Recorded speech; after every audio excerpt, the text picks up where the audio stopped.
Hello my dear students, तो आज का हमारा टॉपिक है केमिकल प्रॉपर्टीज ऑफ हेलोअल्केन। के अंदर हमारे पास जो फर्स्ट प्रॉपर्टी थी वो थी न्यूक्लियोफिलिक सब्स्टिट्यूशन रिएक्शन। उसमें हमारे पास जो न्यूक्लियोफिलिक सब्स्टिट्यूशन रिएक्शन होता है वो दो टाइप का होता है बेटा। पहला होता है SN2 रिएक्शन और दूसरा होता है SN1 रिएक्शन। तो SN2 रिएक्शन जो है हमने प्रीवियस वीडियो में किया था, आज हम करेंगे SN1 रिएक्शन के बारे में। तो अब चलिए स्टार्ट करते हैं। तो पहला हमारे पास रहेगा बेटा यहाँ पर nucleophilic substitution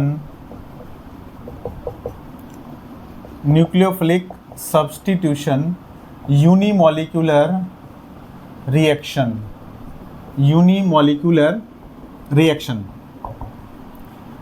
nucleophilic substitution unimolecular reaction यानी इसका शॉर्ट नेम हो जाएगा यहाँ पर SN1।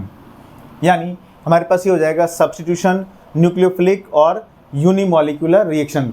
तो आप देखिएगा हमारे पास ये जो रिएक्शन है ये SN2 रिएक्शन से बिल्कुल अलग है। यानी यहाँ पर हमारे पास जो रिएक्शन होगी ये हमारे पास फर्स्ट ऑर्डर काइनेटिक्स होती है, यानी कि फर्स्ट ऑर्डर की रिएक्शन होती है।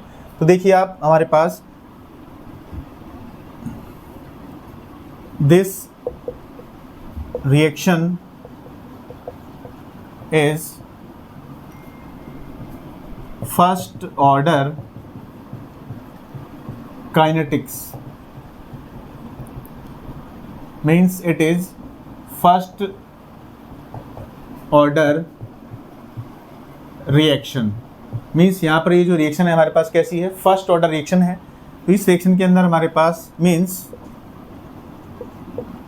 The rate of reaction depends on haloalkane only. यानी इस रिएक्शन में हमारे पास जो रेट ऑफ रिएक्शन है वो क्या होगा, डिपेंड करेगा सिर्फ और सिर्फ हेलोअल्केन पर। यानी rate of reaction is directly proportional to Rx, और Rx का मतलब होता है बेटा हेलोअल्केन। तो आप देखिएगा यहाँ पर हमारे पास जो रेट ऑफ रिएक्शन है वो डिपेंड कर रहा है किस पर, हेलोअल्केन यानी Rx पर डिपेंड कर रहा है। तो प्रोपोर्शनलिटी का सिंबल हटाएंगे तो यहाँ पर क्या आ जाएगा, कांस्टेंट आ जाएगा। तो आप देखिएगा यहाँ पर आएगा rate of reaction equals to K into Rx, और Rx की पावर क्या है यहाँ पर 1 है। तो आप देखिएगा ये हमारे पास रेट लॉ एक्सप्रेशन हो गया, और रेट लॉ एक्सप्रेशन के अंदर जो कंसंट्रेशन की पावर होती है वही ऑर्डर होता है। तो आप देखिएगा हमारे पास क्या है, ये फर्स्ट ऑर्डर का काइनेटिक्स है, यानी फर्स्ट ऑर्डर रिएक्शन है, क्योंकि यहाँ पर जो रेट लॉ एक्सप्रेशन है उसमें कंसंट्रेशन की पावर कितनी है, यहाँ पर 1 है।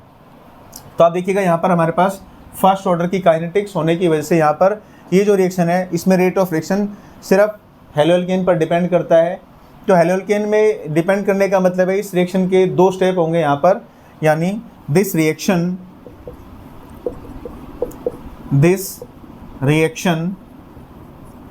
completes in 2 step. यानी ये एक तरीके से मल्टी स्टेप रिएक्शन है, यानी यहाँ पर मोर देन 1 स्टेप इस रिएक्शन में लगेंगे। और हमारे पास यहाँ पर ये रिएक्शन जो है वो 2 स्टेप में कंप्लीट होती है, और रिएक्शन का जो स्टेप स्लो होगा वो क्या होगा, रेट ऑफ रिएक्शन उसी पर डिपेंड करेगा। तो हमारे पास आप देखिएगा जो स्टेप है हमारे 2 होंगे इस रिएक्शन के अंदर। तो आप देखिएगा एग्जांपल हम ले सकते हैं यहाँ पर। पहला स्टेप अगर हम लेते हैं यहाँ पर स्टेप 1 में हमारे पास क्या होगा, हेलोअल्केन जो है Rx, यहाँ पर क्या होता है बेटा, पहले ये हेलोजन जो है वो R ग्रुप यानी कार्बन ग्रुप से क्या होता है, ज़्यादा इलेक्ट्रोनेगेटिव होता है। तो ये क्या करता है, बॉन्ड ब्रेक होगा तो इलेक्ट्रॉन लेके कौन जाएगा, हेलोजन। यानी पहले बनेगा R पॉजिटिव और प्लस X नेगेटिव। यानी R पॉजिटिव का मतलब है ये हमारे पास बन गया बेटा इंटरमीडिएट कार्बोकैटायन। यानी इस रिएक्शन में हमारे पास क्या बनते हैं, इंटरमीडिएट्स बनते हैं, क्योंकि ये एक से ज़्यादा स्टेप में कंप्लीट होती है रिएक्शन। यानी पहले रिएक्टेंट से हमारे पास क्या बनेगा, इंटरमीडिएट बनेगा, उसके बाद फिर यहाँ पर क्या बनेगा, प्रोडक्ट बनेगा। तो आप देखिएगा हमारे पास यहाँ पर पहले बना इंटरमीडिएट कार्बोकैटायन, और ये हो गया हमारे पास पहला स्टेप, क्योंकि ये स्टेप होता है हमारे पास स्लो। यानी हमारे पास जो कंबाइंड स्पीसीज है, ये जो हमारे पास RH यानी हेलोल्केन है, ये पहले से पूरा बॉन्डेड फॉर्म में है। तो यहाँ पर क्या होगा, पहले खुद का ही बॉन्ड ब्रेक होने में क्या लगेगा, टाइम लगेगा। इसलिए जो पहला स्टेप होता है वो होता है यहाँ पर स्लो होता है। अब आप देखिएगा जैसे इसमें कैटायन और एनायन फॉर्म हो जाएगा, यानी पॉजिटिव पार्ट और नेगेटिव पार्ट आ जाएगा, अब यहाँ पर न्यूक्लियोफाइल आसानी से अटैक कर सकता है। यानी स्टेप जो सेकंड होगा, स्टेप सेकंड में हमारे पास क्या आ जाएगा, न्यूक्लियोफाइल जो है NU नेगेटिव वो क्या करेगा, R पॉजिटिव के साथ तुरंत रिएक्शन फॉर्म करेगा। यानी NU नेगेटिव R पॉजिटिव के साथ क्या बनाएगा, प्रोडक्ट बनाएगा RNU। और इसमें हमारे पास क्या हो गया, न्यूक्लियोफाइल ने क्या कर दिया, X नेगेटिव को रिप्लेस किया है। तो ये जो रिएक्शन है हमारे पास NU नेगेटिव और R पॉजिटिव, इसमें जो रिएक्शन होता है वो होता है हमारे पास फास्ट स्टेप होता है। तो रिएक्शन एक से ज़्यादा स्टेप में पूरा हुआ है। और इस रिएक्शन में जो स्टेप है स्लो, ये हमारे पास क्या है, पहला स्टेप क्या होगा, स्लो होगा, और दूसरा स्टेप क्या होगा, फास्ट। तो हमारे पास हमने केमिकल काइनेटिक्स में भी इस चीज़ को पढ़ा था कि रेट ऑफ रिएक्शन उसी स्टेप पे डिपेंड करता है, रिएक्शन का जो स्टेप स्लो होता है। तो यहाँ पर हम लिख भी देते हैं इसको इम्पोर्टेंट करके, यहाँ पर हमारा रेट, यहाँ पर हमारा होगा slowest step is rate determining step. Slowest step is rate determining step, यानी कि रिएक्शन के जो स्टेप स्लो होगा उसी पे रेट ऑफ रिएक्शन क्या करेगा, डिपेंड करेगा। और यहाँ पर जो ऑर्डर ऑफ रिएक्टिविटी होती है हमारे पास, वो हो जाती है बेटा हमारे पास order of reactivity in SN1 reaction is 3 degree, then 2 degree, then 1 degree. यानी टर्सरी, फिर उससे लेस रिएक्टिव सेकेंडरी, और उससे कम रिएक्टिव हमारा प्राइमरी होता है। तो आप देखिए, चलिए एग्जांपल ले लेते हैं यहाँ पर हमारे पास। तो इस रिएक्शन में हमारे पास 2 स्टेप में कंप्लीट होती है। पहला स्टेप स्लो होता है, दूसरा स्टेप क्या होगा, फास्ट होगा। और रिएक्शन का जो स्टेप स्लो होता है, रेट ऑफ रिएक्शन उसी पे डिपेंड करता है। तो आप देखिएगा हमारे पास, अब कोई एग्जाम्पल लेके देखते हैं हम यहाँ पर। तो एग्जाम्पल के लिए आप देखिएगा हमारे पास इसमें हेलो एल्केन का एग्जाम्पल लेंगे, जिसमें टर्सरी जो होगा वो ज़्यादा रिएक्टिव होगा, और जो सेकेंडरी है वो उससे कम रिएक्टिव, और प्राइमरी सबसे कम रिएक्टिव होगा। तो अब देखिए एग्जांपल लेते हैं यहाँ पर हमारे पास स्टेप 1। तो स्टेप 1 के हम एग्जांपल लिए यहाँ पर CH3 होल थ्राइस, और यहाँ पर हमने लिया पहले Cl। तो आप देखिएगा फर्स्ट स्टेप के अंदर हमारे पास क्या होगा, यहाँ पर आप देखिएगा कार्बन 3 CH3 ग्रुप जुड़े हुए हैं, और यहाँ पर हेलोजन, यानी ये जो क्लोरीन जिस कार्बन से जुड़ा हुआ है वो 3 कार्बन से जुड़ा हुआ है। तो ये कैसा हो जाएगा हमारे पास, ये हो जाएगा 3 डिग्री हैलाइड हो जाएगा हमारे पास टर्शरी। तो आप देखिएगा यहाँ पर सबसे पहले क्या होगा, फर्स्ट स्टेप के अंदर यहाँ पर जो क्लोरीन है वो बॉन्ड ब्रेक करेगा और इलेक्ट्रॉन लेके जाएगा, यानी CH3 थ्राइस, ये पॉजिटिव चार्ज आ गया, और यहाँ पर Cl नेगेटिव अलग हो गया। यानी आप देखिएगा यहाँ पर ये बन गया हमारे पास इंटरमीडिएट कार्बोकैटायन।